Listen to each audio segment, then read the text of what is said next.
Hello, Steve White, Steve White's 89. Well, that didn't last long. The Picard trailer came out. It looked good, but there's already rumours of some problems. Now, this may not affect the final product, so the series could still be good, but how the series came about is now the issue. Um, Probably not a legal issue, but at least an ethical one. Now, Brian Fuller. Okay, I just happened to stumble across Robert Meyer Burnett's live stream or video last night, and I just watched it because I thought he'd have an interesting take on the preview and the series and how it's going to look. And what he revealed was that it seemed very familiar to him because he had been told the pitch already by Brian Fuller, because Brian Fuller was brought on as a work for hire by CBS to basically pitch ideas for Star Trek series, and he came up with five. And one of them was Data and Picard, which is what CBS and Bad Robots Section 31 Secret Hideout seem to have done is just take his idea and create the new Picard series from it without giving him any credit or even telling him. So apparently he was in tears when he was watching the trailer because he had no idea they were going to do this and just saw his baby up there on the screen. Um,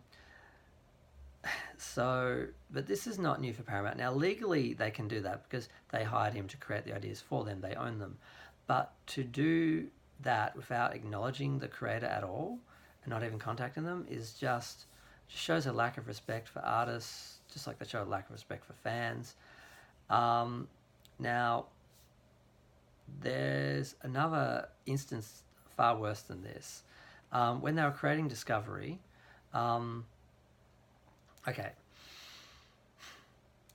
CBS got the rights for Star Trek when Viacom and Paramount split. CBS had no interest in making Star Trek. They were just happy to get the licensing.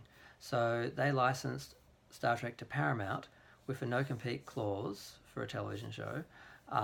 Now, Paramount made the Star Trek films, but they had to make them different. They couldn't resemble the original series or any of the other series that CBS had. It had to be different so they wouldn't confuse the product or the merchandising or the licensing or anything. So they came up with a clever way of doing it. They created an alternate universe and it worked for the most part. I enjoyed the films. I saw them a lot of times and I enjoyed them. And any issues I had with them not being Star Trek, it was okay, different universe. It doesn't affect anything in the Star Trek universe or anything that's come before or will come in the future, in theory, in that universe. They were separate. So that was fine. Then along came All Access, and CBS wanted a series to be the main attraction for All Access, their streaming service. So they approached Fuller. He came up with the five ideas, and they went to Kurtzman and said, "We want to make a series." And they said, "Well, that's fine. You can make a series, but you have to make it through us, through our contract, and you have to pay us to do it." So they said fine, because they're getting enough money through Netflix international rights to cover everything. So they'll fine, you do it, your risk, your mess, whatever. We'll just sit back and get the money from it. So they did that, and Kurtzman came in. They fired Fuller, and then they came in and they changed a lot of the ideas. Originally, the tardigrade was a crew member. The Mycelial Network was just involved in terraforming, and it wasn't involved in space travel. But unfortunately for a small independent game creator, Abdiz Anad, I think that's his name, or oh god, I think I've said his name wrong. He created a game where he had a giant blue tardigrade that allowed people to travel through time and space. And they basically stole that idea, turned the crew member into that, and use that for Discovery, which totally undermines the whole of Star Trek. With no warp and all of that, just being able to travel in time and space anywhere you want, it undermines the whole exploration, the warp speed, just everything about Star Trek, and just doesn't work, which is why they had to get rid of it and put Discovery into the future for the end of Season 3, 1,000 years in the future. Now, Brian wasn't really happy about all of that, but, he moved on with other shows. Then apparently they needed another show, so they liked his pitch for Picard and Data, which involved Data and Picard having a rift because Data got 7 of 9 and some Borg expats to help with the evacuation of Romulus. Somehow Borg technology was used to make that quicker. This doesn't make sense. The description I've heard sounds like the tags that the drones used in Insurrection, not in First Contact's simulation technology, but we'll explore that some other time. So basically they took his idea, developed it, and it didn't go very well because the original pitch, the licensees and merchandisers didn't want anything to do with it. Netflix didn't want anything to do with it. They backed out. The show seemed to be delayed. That was the rumor. And then they approached Amazon. Amazon bought it, but paid less. But they went with it, and they started filming again. They did the first block under Kurtzman's version, because basically Kurtzman took both of the ideas that were already created, and just Star Trek Discovery'd them up. He basically created this third universe, because they also wanted the show to be different from the movies. So it's like a third universe, like 2 steps removed from the original Star Trek, and nobody liked it. And licensees didn't like it, nobody liked it. And when he actually got into the filming of it, after the first block, which I guess would be 2 episodes, they turned around and said no. They removed Kurtzman, put him in a ceremonial position, because he has a contract, which was the last thing Les Moonves did before he was gotten rid of for sexual misconduct and allegations of rape and that.